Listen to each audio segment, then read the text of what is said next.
Olá a todos, estamos aqui para mais uma lição deste curso de AutoCAD 2016 e o tópico para a lição de hoje vai ser o dimensionamento de objetos não ortogonais.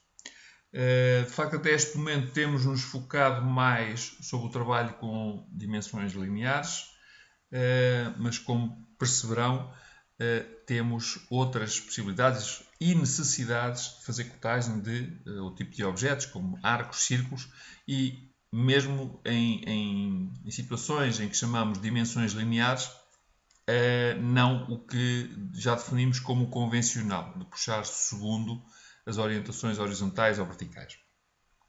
Para vos mostrar estas outras possibilidades, eu desenhei antes esta pequena geometria, portanto este hexágono, com um círculo no centro, que julgo que exemplifica tudo o que vos pretendo mostrar.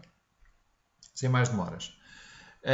Vamos começar. Para tal, vou aqui ao menu Annotate, onde sabem já que dentro do grupo Dimensions temos as opções de cotagem que cobrem o espectro deste tipo de funções no AutoCAD.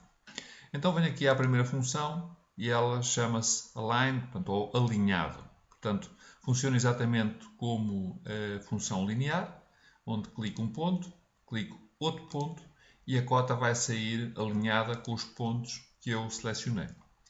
Apenas para relembrar, porque isto funciona exatamente do mesmo modo que a opção linear, eu posso dar exatamente os mesmos pontos e na opção linear puxaria a cota de modo horizontal ou vertical. Portanto, esta é a diferença de facto entre o alinhado e esta função linear. Depois temos também a possibilidade de fazer uma cotagem angular. E a cotagem angular tem como base também a seleção de duas linhas, quaisquer. Portanto, vou selecionar esta e esta. E agora, dependendo do sítio por onde eu puxo a minha cota, ela vai mostrar-nos cotas e ângulos diferentes, segundo a situação em particular. Okay? Portanto, também algo muito simples, portanto, mas tem também um objetivo que é fácil de perceber pelo que está aqui mostrado.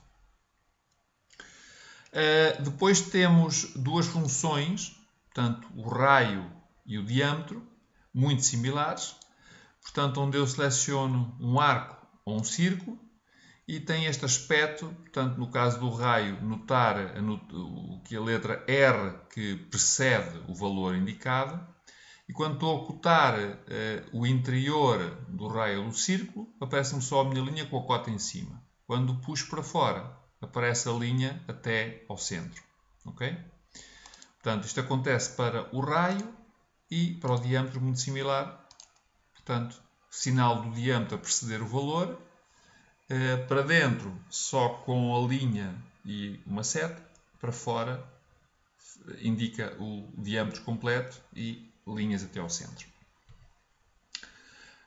Temos também a possibilidade ainda relacionada com os arcos. Eu vou para isso desenhar aqui um arco de 3 pontos, portanto sem grande cuidado.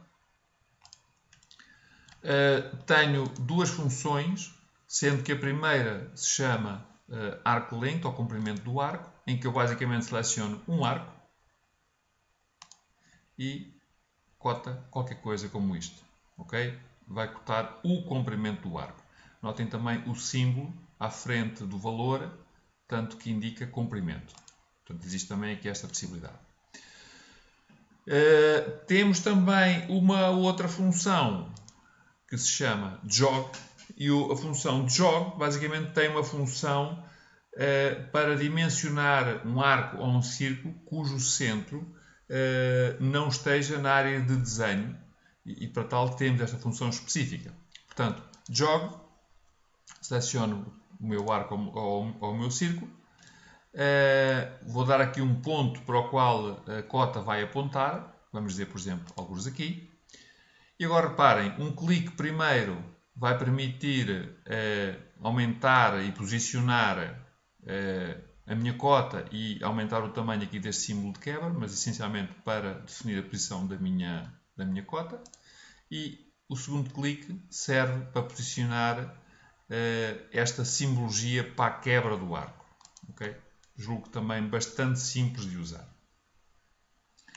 Por último, relacionado com a cotagem dos objetos não ortogonais, gostava de vos referir que podem existir situações, embora menos comuns, em que de facto tenhamos necessidade de forçar as linhas de extensão a tomar outro ângulo que não os 90 graus que já vimos com estas alinhadas ou com as dimensões lineares.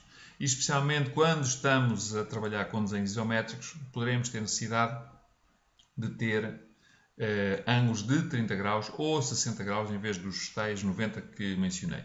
Ou até situações específicas em que queiramos ter outro valor. Então, podemos fazer aqui é, por exemplo, criar uma cota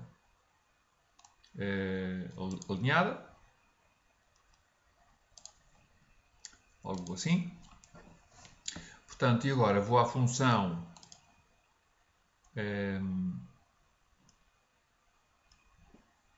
vou aqui dentro da função, perdão, expandir o painel, vou aqui dentro da função expandida, portanto, primeiro que tudo vou agarrar aqui, venho a esta função e vou dizer, vou selecionar a minha dimensão, vou confirmar e vou dar um ângulo oblíquo, vou dar aqui, por exemplo, menos 60 graus e reparem que as minhas linhas de extensão com a minha dimensão rodou toda para este ângulo que eu dei, mas agora tenho o valor da minha cota que não está de acordo com as linhas que eu fiz.